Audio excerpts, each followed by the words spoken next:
and Paul Hewitt. I have a few questions for you gentlemen as kickoff to the video 1A.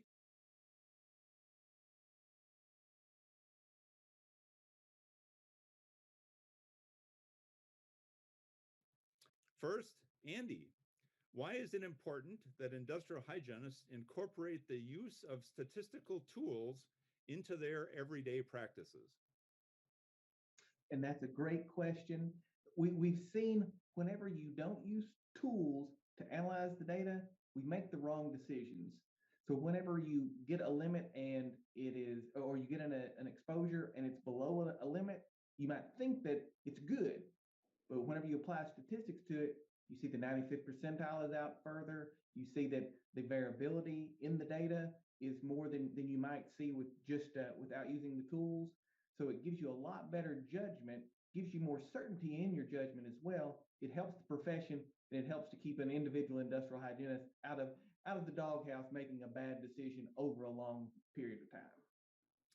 Yeah, no, it's interesting that part of your answer was around understanding variability, because I think, in essence, that's our main problem. Truly understanding the huge variability that is present in our worker exposures and the huge amount of uncertainty that we have to manage because we're unable to sample their exposures or measure their exposures each and every time. And so I agree with you.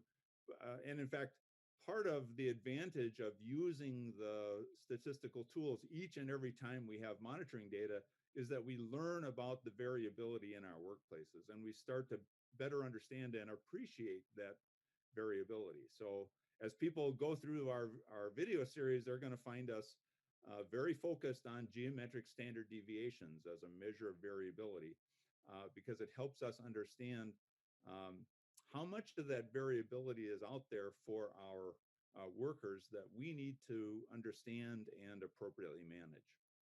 Jerome, why do you think the routine use of these tools is not more widespread in our profession? It's difficult to evaluate because there's not a lot of surveys that have been done about that. But my intuition about it is that there's a question of availability. This is a very important question, and I was always amazed that for such a long time there was almost only IFStat and a tool done, by volunteers, and so on. And for a very long time there was very little practical tools. I think there's education too. Our field is a very multidisciplinary field, and you can teach a master in biostatistics to students that have to learn so many skills. And I think there's also the question of, I've heard many hygienists tell me, well, I can't use statistics because I have too few samples.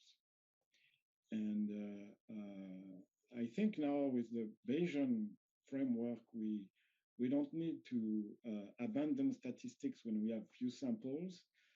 And the question of too few samples, as Paul said, we are a data poor field. I think we lack some regulatory pressure, I would say, to measure. I think we deserve a little bit of that to help us in that area. We have to be careful what we ask for, but you're right. Certainly in the U.S., there's no regulatory pressure. I'm not aware of much in Canada either. Is there? No, it's the same as in the U.S. in Canada, basically. And in fact, the only place I'm aware that requires it is France. I don't know. Do you know of any other places, Jerome or Paul? I think in France, for my part, it's fairly new. For a very long time, hygiene in France has been performed by occupational physicians, and hygiene as a field is fairly recent. And so up to fairly recently, they have a very small number of OELs, but their regulation is the first that mentions a sample size. People can argue that this regulation is also not perfect because, various types of workplaces might have a difficult time, actually following that recommendation. For example, very small companies. But to me, it's the first attempt at, having at dealing with this variability, in an explanatory way. Mm-hmm. Mm-hmm. Yeah, and so here we're starting to address some of those issues. I think this webinar series will go a long way towards spreading the word and training people up on the use of now a choice of freely available tools between the IHDA, AIHA version and ExpoStats. So um, I'm optimistic that we're really on an accelerated improvement track. Paul, what analogies can be made between a traditional quality control program and a well-designed exposure assessment and management program? Well, I think it can be argued that industrial hygiene basically is an exercise in quality control. That we are involved in evaluating the quality of the work environment. And what is a high quality work environment? Is where people are not affected by the work processes, by the chemicals, by the dermal contacts, by noise exposures. So how do we determine the quality of that work environment? Well, we have these metrics, these OELs, these lines in the sand that we use. That have been around for some time and get more precise and better over as time goes on. We have the statistical tools and the interpretations that we've developed over the years. Our objective in industrial hygiene is to evaluate the quality of the work environment. That's truly what we're doing. And a high quality work environment is going to be one where exposures are very low. A barely acceptable work environment is what we'd call a category 3 exposure profile. That's one of the beauties of the AIHA exposure categorization scheme. Category 3 is barely controlled. Category 4 is poorly controlled. A really high category 4 is basically uncontrolled and something needs to be done immediately. Category 2 is reasonably well controlled. A category 1 is highly controlled. A category 0, representing de minimis or very low exposures or non-existent exposures, is something we'd love to have and often do. In fact, for any corporation, there's going to be more zeros than ones and more ones than twos, more twos than threes, and more threes than fours. So you can look at it as a quality control process. Whenever we look at the work environment as similar to an industrial process that has a quality control procedure, we then start thinking in terms that management will understand.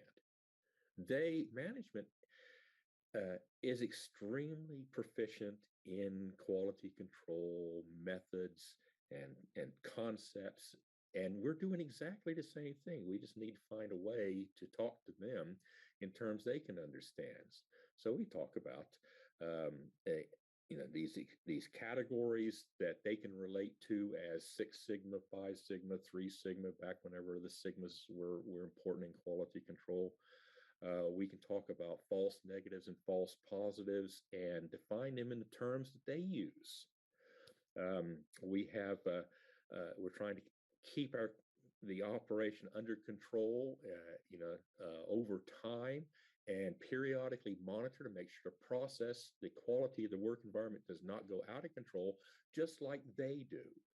Okay, so a manager would never collect one measurement a year from a production line and determine the quality of the product from that one measurement. No, they're doing it every day, every shift, multiple times a day, to make sure that the quality of the product that they produced falls within the guidelines, their customer specification guidelines. We're doing exactly the same thing, only we don't have near as much data.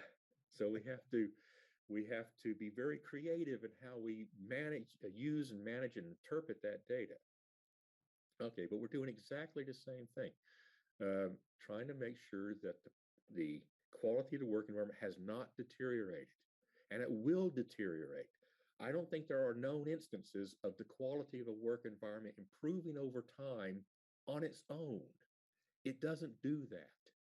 Processes change, engineering controls deteriorate, work practices change, new employees are introduced, substances change, the ratios of the substances, the engineering controls may have catastrophic failures. All these things happen all the time.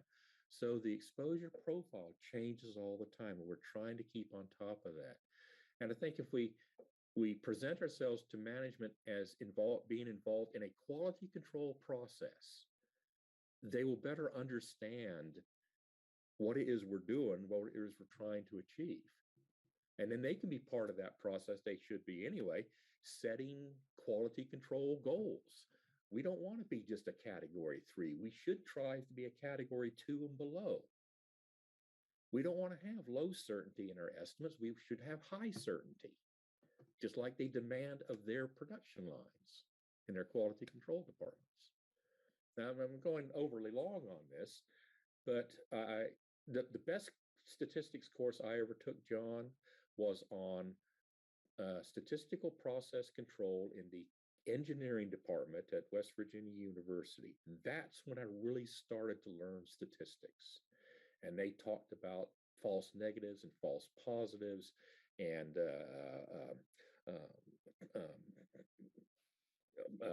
process capability analysis, which basically for us is a baseline survey. That's one of the best courses anybody can take to understand industrial hygiene statistics, because there it all is. In statistical process control is everything you need to know about industrial hygiene statistics. Very good. Actually, Paul, your words remind me of a statement that Andy, you made in an earlier interview session where you talked about, in your experience, using this systematic AIHA approach with the statistical analysis data allowed you to frame things with your management. Do you feel that helped them better understand what you were trying to accomplish with industrial hygiene? Very much. In the statistical tools that we have, like IHDA and ExpoStat, they make nice graphs. And that's what management and decision makers look at all day. They don't want to see raw data. There's too much variability in raw data. Whenever you put it into a chart, it's easy, it's quick. They can make a decision. They can move on to the next thing they have to make a decision on. And whenever you're using the Bayesian tools, you can feel more confident in what you're putting in front of them is more accurate and more defensible for you, for them to make the right decision. Yep. And I'll say that in my experience, when we finally defined industrial hygiene as a process that we were implementing across the company, lights started going off in the eyes of plant managers and production supervisors, because they finally understood what it was we were trying to do. Because in essence, like Paul and you are saying, we were using their language of process understanding, workplace understanding, and that resonated with them.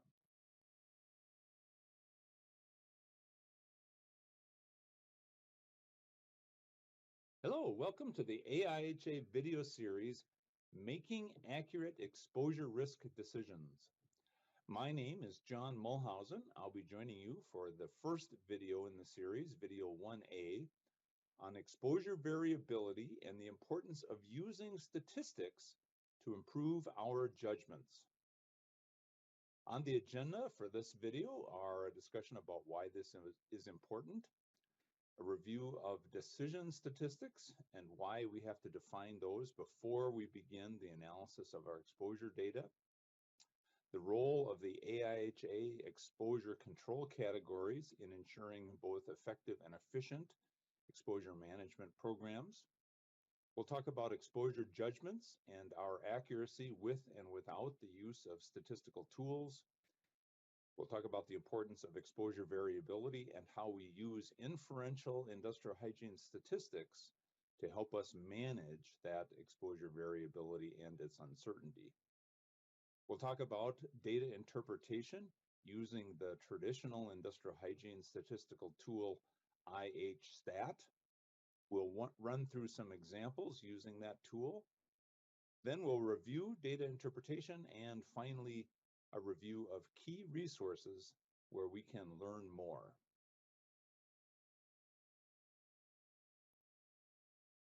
Why is this important? It's important because we're all in this business because we're interested in helping people. And in order to be effective in our roles, we need to ensure that no worker has unacceptable exposures.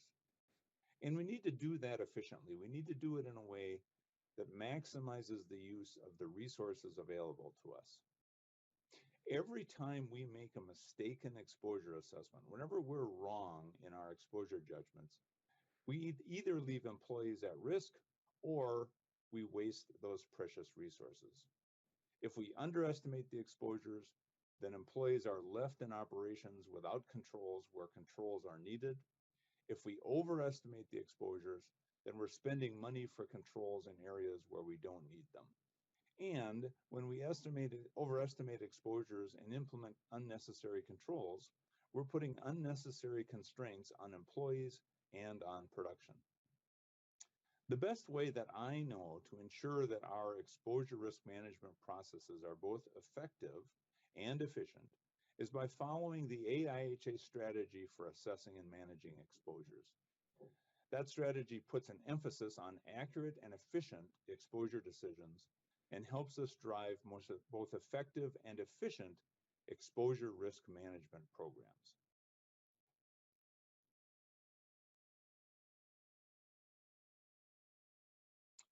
It's important that we define a decision statistic before we conduct statistical analysis of monitoring data. Indeed, it's important that we define the decision statistic before we conduct the exposure assessment, because the decision statistic defines the objective for what constitutes an acceptable exposure. It's defined relative to the appropriate occupational exposure limit, and it's defined before conducting an exposure risk assessment. A useful way to frame the questions around determining the decision statistic are a series of two questions.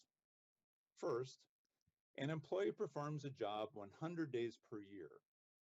If you collected personal samples on the employee all 100 days, how many days is it acceptable for exposures to exceed the occupational exposure limit without a respirator? Most common answers to this question center around 0, 1, or 5 days. People desire very few days of exposure above the occupational exposure limit. Indeed, there's a professional consensus developing around targeting no more than 5 days out of 100 above the OEL. This translates into maintaining a 95th percentile for the exposure distribution below the occupational exposure limit. Here's a picture of those log normally distributed data. 5 of the samples or 5 of the days are above the 95th percentile. 95% of the samples, 95% of the days are below the 95th percentile. In this case, because we've sampled so frequently, there is very little uncertainty around that 95th percentile estimate. But in the case of typical industrial hygiene monitoring, we sample very, very few days, and the uncertainty around the estimate for the 95th percentile can become quite large. Therefore, the second in our series of 2 framing questions is, how sure do you want to be about your judgment that the 95th percentile is in fact below the occupational exposure limit? 100% sure, 99%, 95, 50% sure? How sure do you want to be? The most common answers to this question are that people want to be fairly confident in their exposure judgment. Answers around 100%, 99%, 95% are common. When one implements the AIHA strategy with its emphasis on follow-up actions and continuous improvement, our programs can strive for this type of high confidence. It's common to strive for 95% confidence. To be 95% confident that the 95th percentile is less than the occupational exposure limit. Thus, our decision statistic becomes, let's ensure that we're at least 95% confident that the true 95th percentile is less than the occupational exposure limit.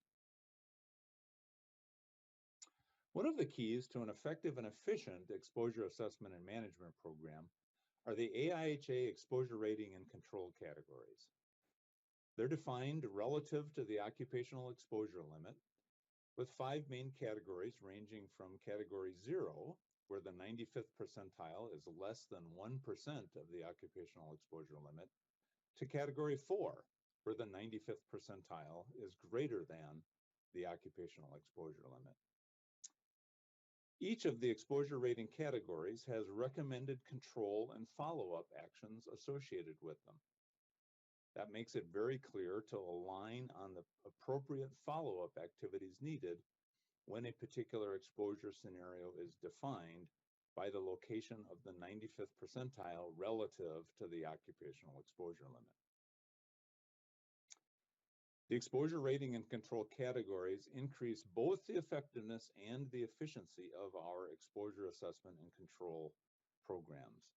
They help us avoid diminishing returns from over-refining exposure estimates. They streamline the documentation of our exposure assessment results, including facilitating the qualitative exposure judgments that are so critical to our practice.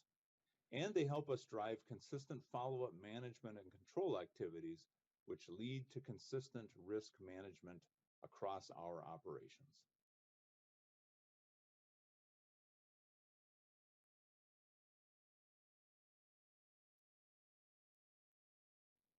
Earlier, we talked about the importance of accurate exposure judgments on the effectiveness and efficiency of our exposure risk management programs.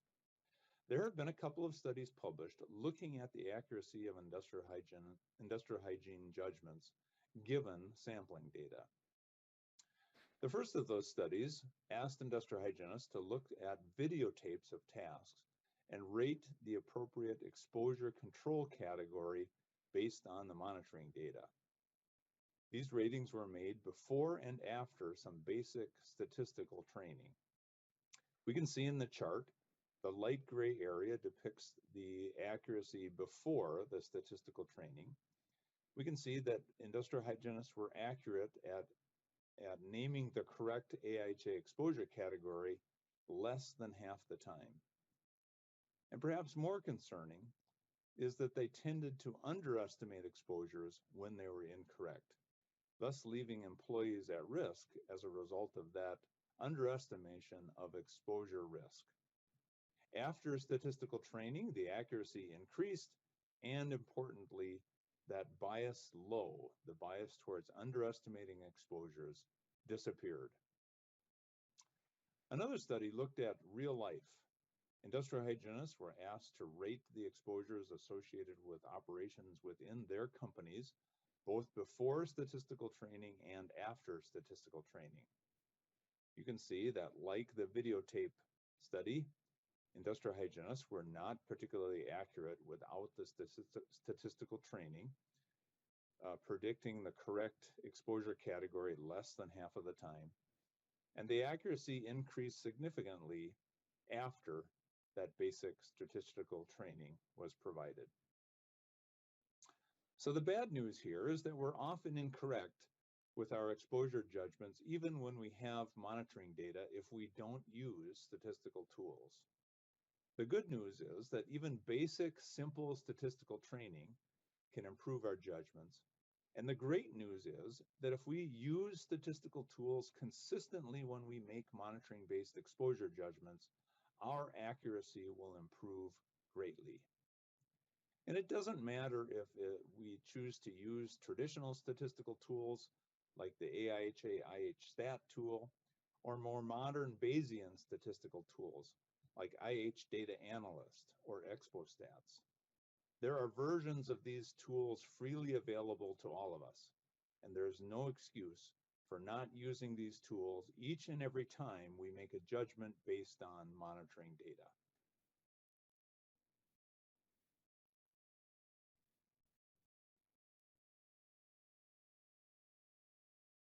The fundamental issue that we face when trying to understand worker exposures is exposure variability. That, coupled with the fact that we're typically not able to sample more than just a few days of exposure, makes it very difficult for us to understand worker exposures without the use of statistical tools. In essence, we're trying to understand a picture like this, one worker's 250 worker days of exposure per year, by only viewing a few of those actual exposure days. In this case, 5 samples, allow us only to see about 2% of the exposure days for that individual workers.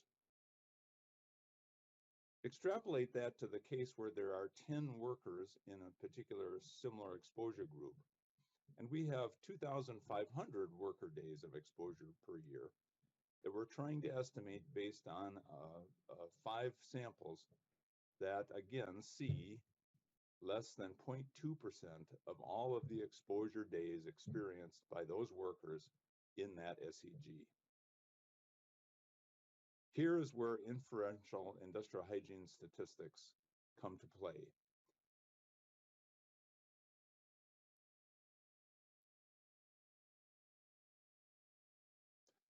Inferential statistics allows us to use the data that we've collected and extrapolate from that data to form a picture of the actual exposure profile for that similar exposure group. It relies upon 2 key assumptions. Number one, that the data are collected appropriately and are scientifically sound. And number two, that our assumption about the underlying shape of the exposure distribution, in this case, that it's a log normal distribution, is correct. If our data are not sound, it can result in biases being introduced into our inferential picture of the underlying exposure distribution. Our data have to be collected using appropriate methods. We've got to use a sampling strategy appropriate to answering the question of interest. We have to work to ensure that biases are not introduced and that our samples are truly representative of the overall similar exposure group. Critical data quality considerations include ensuring that we've got a well-defined decision statistic, a well-defined similar exposure group, an appropriate occupational exposure limit, a well-described exposure question that we're trying to answer using the monitoring data, an appropriate sampling strategy to answer that question, and then, of course, a validated monitoring method and validated analytical method. If those are in place, if we've got good critical data quality considerations in place, then our assumptions about the validity of the sample data are addressed. The other critical assumption is that our data are log normally distributed, that the underlying exposure distribution is appropriately defined by a log normal model. Many studies have examined occupational exposure data and concluded that the vast majority are, in fact, well approximated by a log normal model. This holds true for chemical data as well as noise data. And as a default assumption, a pragmatic approach is to assume log normality based on this historical weight of evidence, but to always take the time to check that assumption each and every time that we apply statistics to our sample data. Make a graphical check. All of the statistical tools include graphical checks for log normality. Plot your data and look to see that it is approximated by a straight line. If that holds true, then the assumption about log normality is appropriate and we can continue with the statistical analysis. If the data don't appear to be in a straight line, then our assumption about log normality is inappropriate and we'll need to go back and verify that our similar exposure group is constructed well. Are the jobs and tasks truly similar? Does the data have errors? Should the similar exposure group be broken down to smaller groups? Challenge your assumptions about the similar exposure group. Examine the data if it looks as though the assumption of log normality isn't holding for your particular scenario. The log normal distribution becomes the mechanism by which we summarize exposure variability for a similar exposure group. Here we see the simple scatter plot of an individual's exposure over the course of a year, showing the variability from day to day to day. We can summarize that with a histogram, which in essence shows the frequency of various exposure levels during that year's worth of exposure. And we can further simplify that histogram by smoothing the curves and using a probability density curve. A probability density curve is a very useful mechanism for interpreting exposure variability. The area under the curve sums to 100% of the exposures for the particular similar exposure group over the time period of interest. More frequent exposures are under the peak of the curve, less frequent exposures out into the tails. And we can calculate any particular percentile of interest by multiplying the geometric mean times the geometric standard deviation raised to the appropriate z-value. So for example, we can calculate the 95th percentile, and that 95th percentile then becomes the demarcation between the lower 95% of the exposures experienced by that similar exposure group and the upper 5% of exposures experienced by that particular similar exposure groups. A log normal distribution is fully defined by its geometric mean and geometric standard deviation. The geometric mean, also equal to the median, is a measure of location. It tells us where on the continuum of possible exposures our particular exposure profile lies. The geometric standard deviation is a measure of variability, telling us how variable our exposures are in our particular similar exposure group. Calculating the geometric mean and geometric standard deviation is fairly straightforward once we understand what's happening behind the scenes. We begin with our log normally distributed sample results. By performing a log transformation on that data, we convert our log normally distributed original sample data into normally distributed transformed data. We can now calculate whatever parameter we're interested in this case, the mean of the transformed data and the standard deviation of the transformed data. And finally, calculate the antilog of those parameters of interest, giving us the geometric mean and the geometric standard deviation. For those interested, this slide shows a worked example for calculating the geometric mean and the geometric standard deviation. For the rest of us, the good news is that the statistical tools available to us perform these calculations automatically. Similarly, for those interested, this slide shows a worked example for calculating the 95th percentile for an exposure profile. Again, for the rest of us, the statistical tools take care of these calculations. A key concept is the concept of the upper tolerance limit for the 95th percentile. It's the same thing as the upper confidence limit on that 95th percentile. The upper tolerance limit, or the upper confidence limit for the 95th percentile, gives us a picture of the upper tail of the exposure profile, the area where we're most interested in comparison to our occupational exposure limit.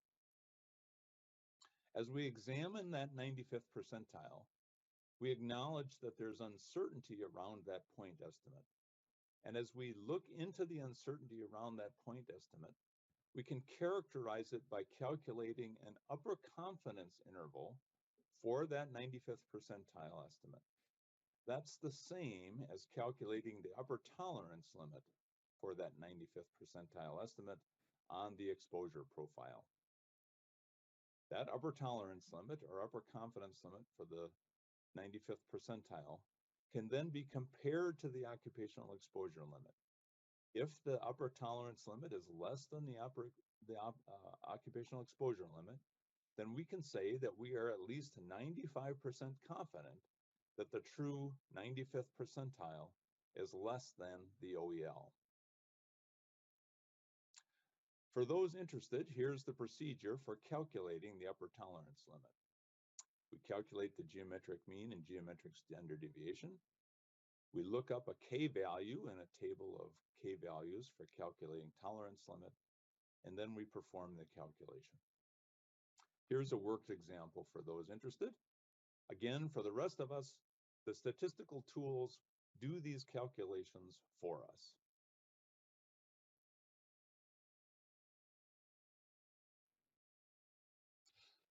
There are a number of statistical tools that rely upon traditional statistics to help us interpret monitoring data.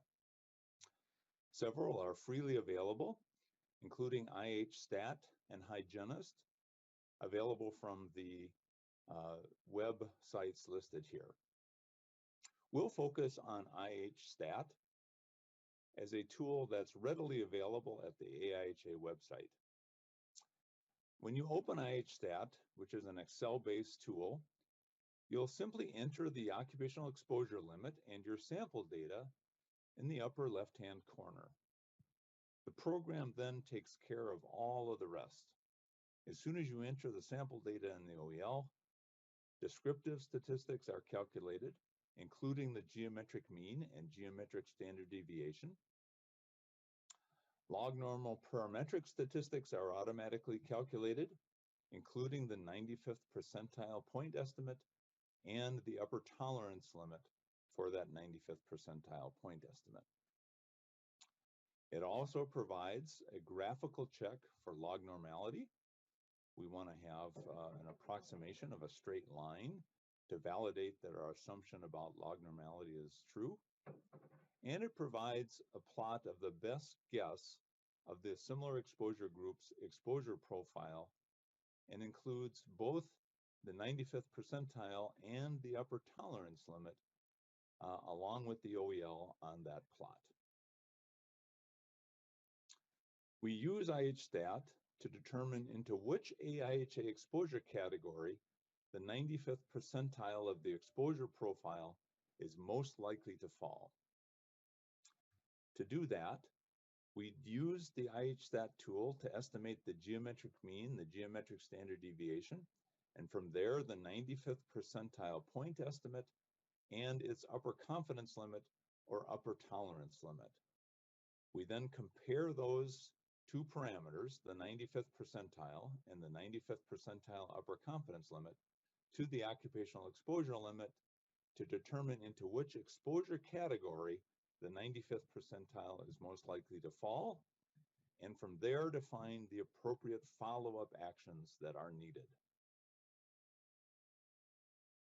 The steps in data analysis and interpretation, assuming that we've carefully defined our monitoring strategy, we've got a decision statistic in place, we've got a well-defined similar exposure group, appropriate exposure limits, we've described our exposure question of interest carefully and defined an appropriate sampling strategy to answer that question. We've got valid and appropriate monitoring methods and validated analytical methods. In other words, we've used good science to generate our data. Once our data is generated, we enter it into the appropriate statistical tool, in this case IHStat in the upper left-hand corner along with the OEL. We use the plot for goodness of fit to evaluate our assumption of log normality. And then we review both the descriptive and inferential statistics to take a look at the GSD, the 95th percentile point estimate, and the upper confidence limit on that 95th percentile point estimate. We compare those to the occupational exposure limit and determine a final exposure rating and certainty level for that final exposure rating. Now, Paul Hewitt, our friend who developed one of the statistical tools, the IH Data Analyst tool, has some rules of thumb for determining the certainty level associated with our exposure rating. We provide low certainty if we're more than 2 categories above the appropriate exposure category, medium certainty if the upper confidence limit is only 1 category above, and high certainty if the upper confidence limit on the 95th percentile is within the chosen category. From there, we document the analysis and recommendations, including follow-up actions that need to be taken in terms of control, exposure management, PPE, or other kinds of follow-up needed.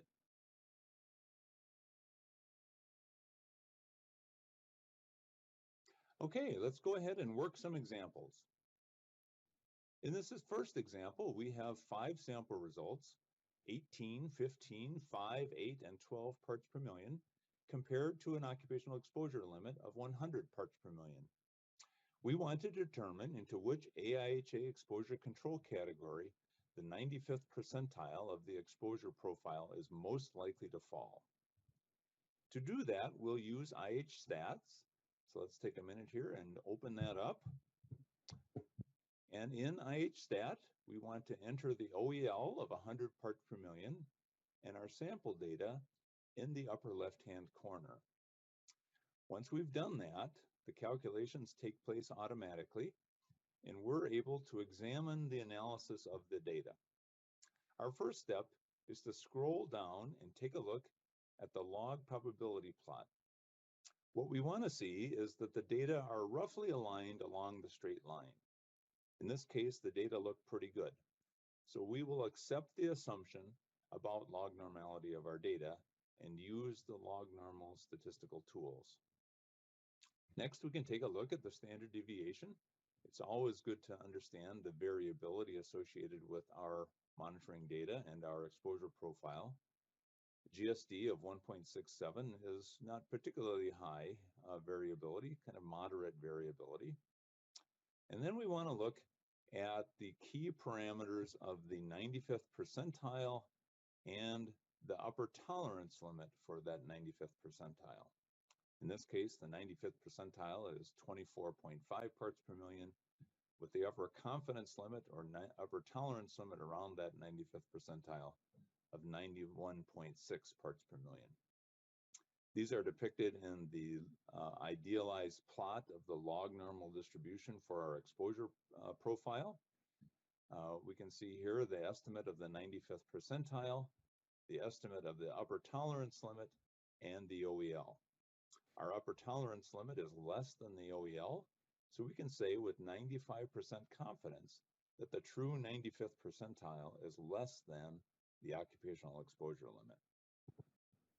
Getting back to our presentation slides. Okay, we check our log probability plot to ensure that our assumption about log normality holds.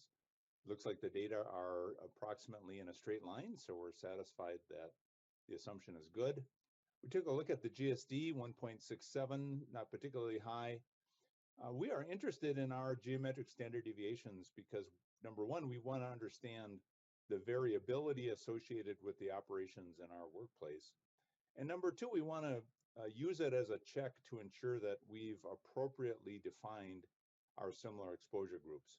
So if we start to see high GSDs above 3, 3.5, 4, 5, 6, 7, that's a lot of variability. And if we start to see variability that high, it's worth double checking that our similar exposure groups are appropriately defined. Our 95th percentile is 24.5 parts per million, and our point estimate upper confidence limit on that 95th percentile is 91.6 parts per million. Now we want to determine into which AIHA exposure control category our 95th percentile falls. So here we've plotted that 95th percentile and the upper confidence limit for the 95th percentile relative to the AIHA exposure rating and control categories. You can see that the 95th percentile falls within category 2. 24.5 parts per million is between 10% and 50% of the occupational exposure limit, and that the upper confidence limit falls within category 3. 91.6 parts per million is in category 3, between 50 and 100% of the occupational exposure limit. So we can rate this as a category 2 exposure, medium certainty, because our upper confidence limit is one category above the category chosen for the 95th percentile. And because that upper confidence limit is less than the occupational exposure limit, we are more than 95% confident that the 95th percentile is less than the occupational exposure limit. Given that our most likely category for exposure control is category 2, we can define our follow-up actions as being a combination of both category 1 and category 2. We want to make sure that we're reviewing the procedures and training with our workers, that we're doing specific hazard communication training with them, and that we might have periodic monitoring to ensure that our exposures continue to be well controlled.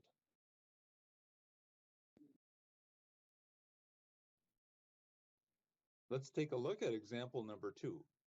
In this case, we've got 5 sample results again. 8 parts per million, 75, 5, 37, and 12 parts per million, compared to the same occupational exposure limit of 100 parts per million. And we want to determine into which AIHA exposure control category the 95th percentile for our exposure profile is most likely to fall. Let's take a look at the IHStats tool. Once again, we enter the data in the upper left-hand corner, our OEL of 100, our sample data of 8, 75, 5, 37, and 12 parts per million. The calculations take place automatically for us. We'll want to verify that our assumption about log normality is acceptable. In this case, our data are well aligned around a straight line, so we'll continue with that assumption. We can then take a look at our geometric standard deviation. We've got a GSD of 3.06. That's a fairly high variability. Always interesting to understand the variability associated with our similar exposure groups. And then we'll go and note our critical exposure parameters, the 95th percentile exposure and the upper tolerance limit around that 95th percentile. In this case, the 95th percentile is 105.5 parts per million above the occupational exposure limit, and its upper tolerance limit is at 1840 parts per million. These are plotted on our idealized log normal distribution plot. The plot's a little bit confusing because our 95th percentile and OEL are bunched so closely together, with the 95th percentile being above the occupational exposure limit. And then our upper tolerance limit is way out at 1800 plus parts per million. An unacceptable exposure scenario. Our 95th percentile point estimate above the OEL tells us that we are exceeding the occupational exposure limit more than 5% of the time.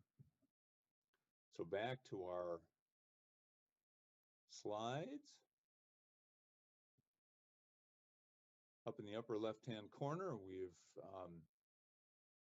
recorded the critical information from IHStat, including the log probability plot that shows us our assumption about log normality is appropriate, and our 95th percentile and upper confidence limit on that 95th percentile. Both of them are above the occupational exposure limit, so this is most likely a category 4, and we can state that with high certainty because the upper confidence limit is also in category 4. And our follow-up actions would include implementing controls in order to reduce the exposure for the workers, Those might include short-term controls such as respiratory protection. We might want to do monitoring to validate that the respirator protection factors are appropriate for the concentrations to which the employees are exposed. We would say that this is an unacceptable exposure, category 4, with high confidence.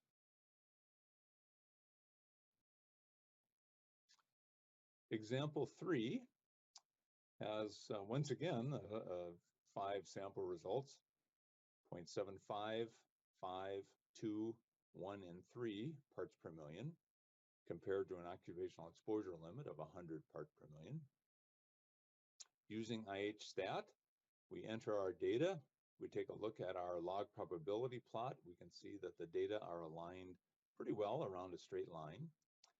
And we focus on our 95th percentile point estimate of 6.7 parts per million and the 95th percent upper confidence limit for that point estimate of 49 parts per million. Plotting those relative to the AIHA exposure rating and control categories, we see that the 95th percentile falls into category 1 and that the upper confidence limit around that percentile estimate falls into category 2. So we would say that the 95th percentile for our exposure distribution most likely is a category 1. We say that with medium certainty because the upper tolerance limit is 1 category above that most likely category. Because the upper confidence limit is well below the occupational exposure limit, we are more than 95% confident that the true 95th percentile exposure is less than the occupational exposure limit. And we use our most likely estimate of category 1 to define the appropriate follow-up actions, including procedures and training for individuals, general hazard communication monitoring, or hazard communication training, and perhaps periodic monitoring, depending on the anticipated likelihood that controls might fail.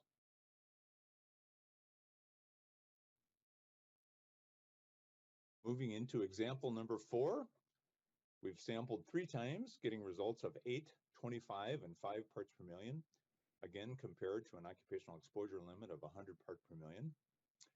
We enter our data into IH-STATs, and we use that information to, number 1, validate that our assumption about log normality is appropriate.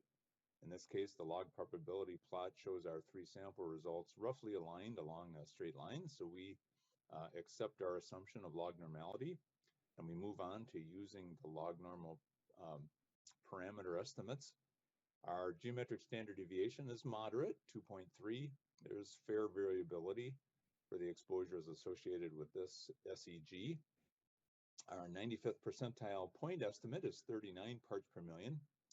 But if we're asked to characterize the uncertainty around that point estimate, we're forced to go way out to 5,641 parts per million in order to say with 95% confidence that the true 95th percentile is less than that level. So in this case, the fact that we sampled only 3 times and we have moderate variability with that GSD of 2.3, characterizing the uncertainty around our 95th percentile point estimate gives us a huge range of potential locations for that 95th percentile. Bottom line is we're highly unsure of exactly where that 95th percentile truly lies. So in this case, our 95th percentile is in category 2, but our confidence limit, upper confidence limit on that percentile estimate is way, way deep into category 4. So our best estimate is, it's a category 2, but we're very low certainty about that point estimate. We're far below 95% confident that the true 95th percentile is less than the OEL. In this case, our follow-up actions would be specific chemical-specific hazard communication, along with required exposure monitoring. In this case, it becomes very, very important to reduce the uncertainty around that 95th percentile point estimate to ensure that we're confident that the 95th percentile is less than the occupational exposure limit. This next slide shows the impact of collecting additional samples in this particular case.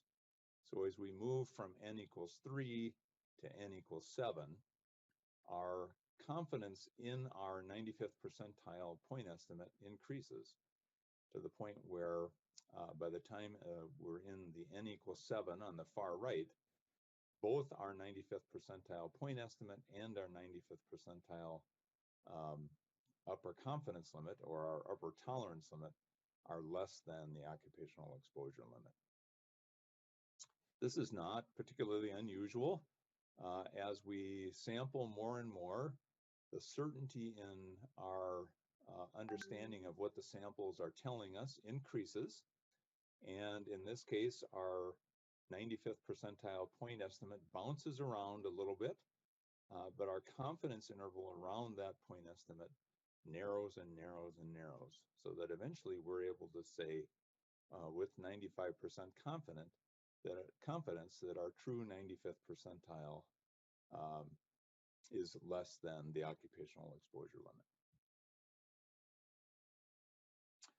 Example number 5. We're back to 5 samples again, 8, 55, 5, 37, and 12 parts per million compared to our exposure limit of 100 parts per million. Running the data in NIH stats, we get a log probability plot where our data are aligned fairly well along a straight line. So we're comfortable moving forward with that log normal assumption. Our 95th percentile point estimate is 84.1 parts per million, and our upper confidence limit on that point estimate is 1,135.3 parts per million. So in this case, we're most likely a category 3, but we have very low certainty around that estimate due to the fact that our upper confidence limit is so much higher than the 95th percentile point estimate. Follow-up actions include required exposure monitoring in order to see if we can reduce the uncertainty around that 95th percentile estimate and become highly confident that we are not exceeding the OEL. We might also consider the implementation of our control hierarchy here. This is a situation where we may end up sampling and sampling and sampling and never getting enough confidence in our 95th percentile estimate to be able to be 95% confident that the true exposure is in fact less than the OEL. Let's talk a bit about how we handle sensor data in our statistical analysis. Quite common in industrial hygiene, this probably most often occurs when we fail to collect enough sample volume and material on our sample media such that the laboratory can detect the material of interest when they perform their analysis. And as a result, we get sample results like those on the left, where the laboratory reports some less than values in our sample results. There are some things we can do and some things we shouldn't do in handling sensor data. First, we should perform good sample planning before we collect the sample. Strive for a detection limit that's down to at least 10% of the occupational exposure limit or less. So work with the laboratory, understand the limitations of their analysis techniques, and then use that information to calculate minimum sample volumes needed in order to see down to 10% of the occupational exposure limit or less. So if we can eliminate sensor data in the first place, that would be a good first step. Also, as you're talking to the laboratory, ask them whether they would be willing to calculate the results down to their limit of detection in addition to their limit of quantification. If they're willing to do that, that might provide results that are above those limit of detection results and eliminate some of the sensor data. Things we should not do when we have sensor data. First, don't remove the non-detects from the statistical analysis. So in our case, we would keep in our sensor data when we perform statistical analysis.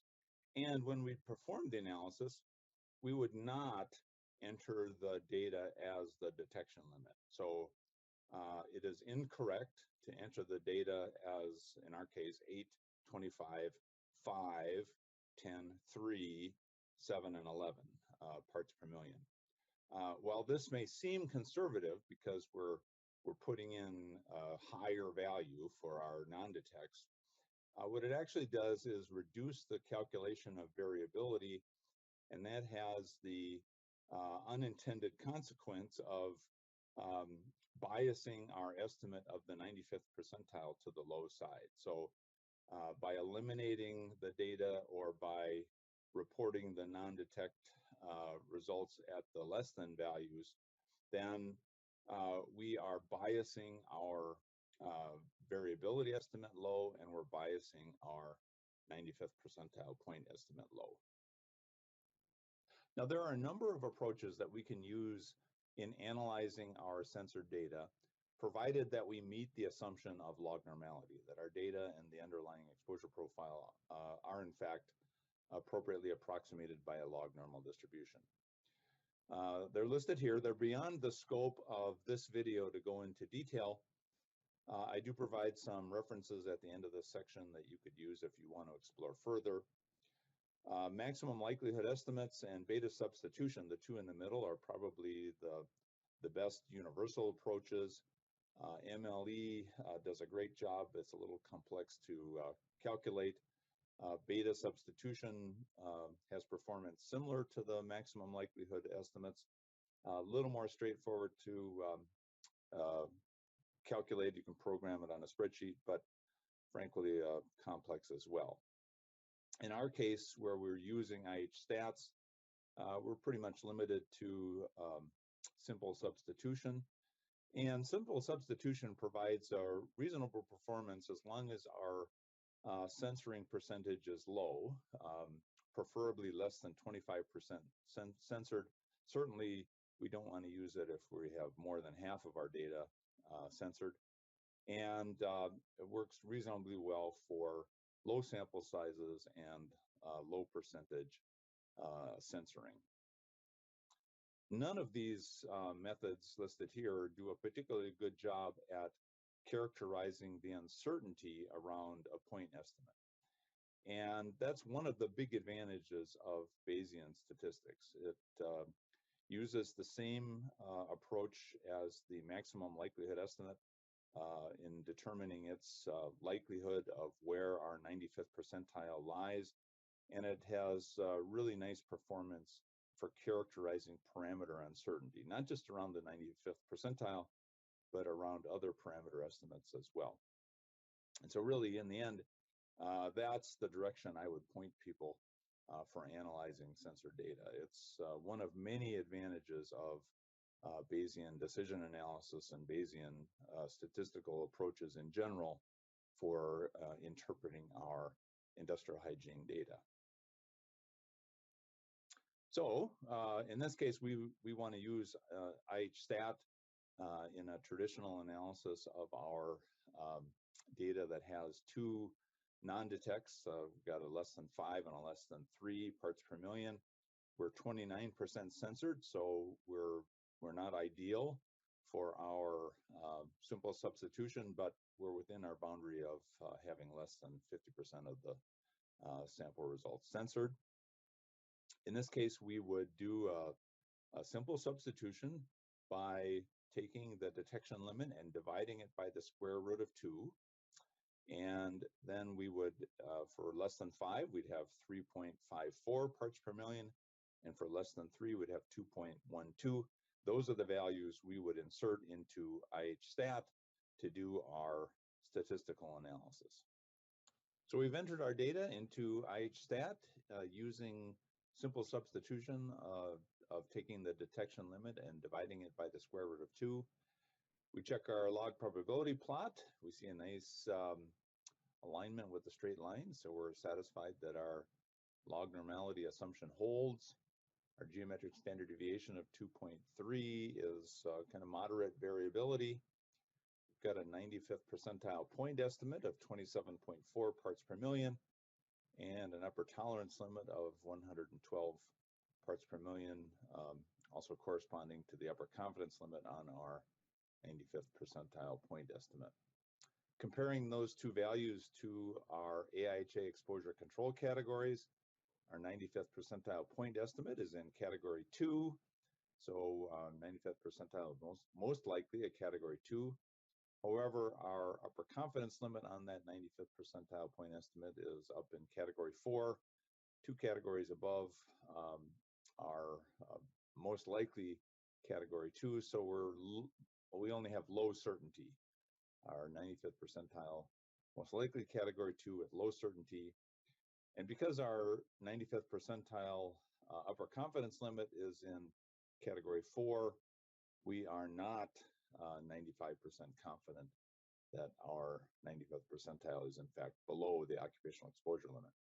So we'd move forward with the actions associated with category 2, including periodic exposure monitoring under the hope that as we sample more, our 95th percentile upper confidence limit will settle in somewhere less than the occupational exposure limit.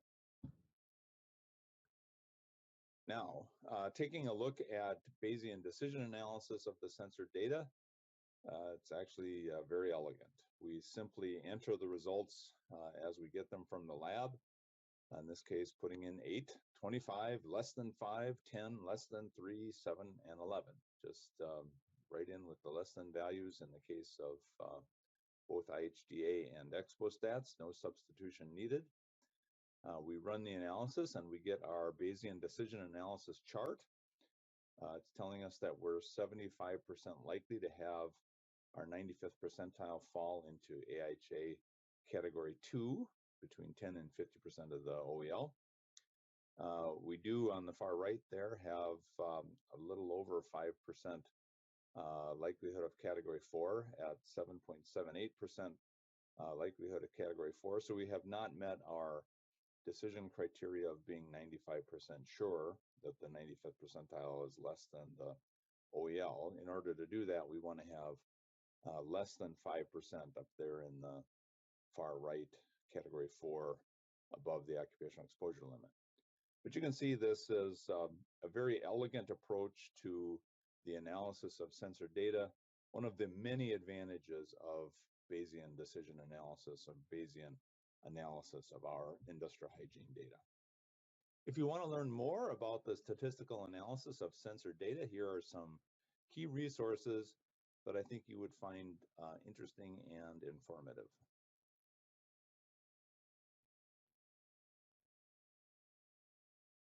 All right, let's review our approach to interpreting monitoring data using traditional statistical tools. First, ensure that your data are of high quality. Don't put garbage into the statistical analysis tool. Garbage in is garbage out. Make sure that the data are collected using sound scientific principles. Enter the data into the appropriate statistical tool and then evaluate the goodness of fit. Check to see that the data are reasonably aligned along a straight line.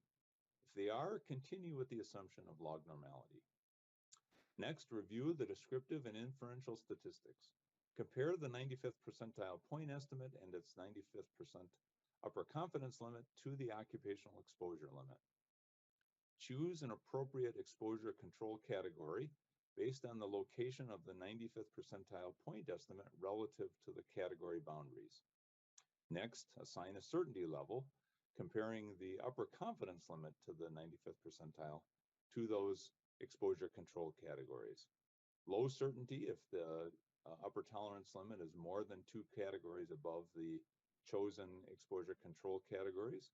Medium certainty if only 1 category above, and high certainty if the upper confidence limit and the 95th percentile point estimate are both within the same exposure control category.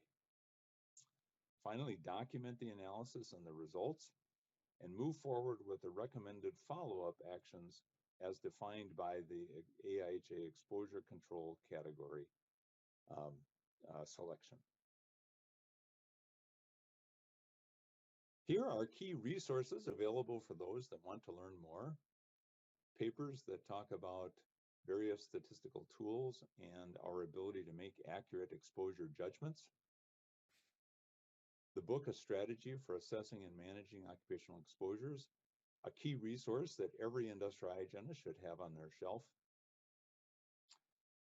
Areas for accessing free tools to improve our exposure judgments, not only statistical tools, but other tools to aid in qualitative exposure decisions and our overall exposure assessment programs.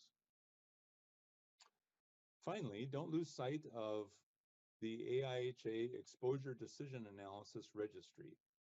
As you complete the videos in this video series, you will become competent in your ability to sit for and pass that exam and demonstrate your competency in making accurate exposure decisions.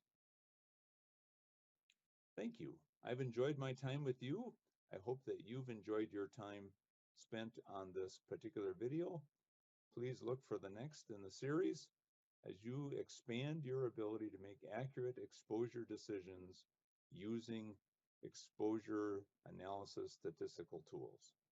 Thank you.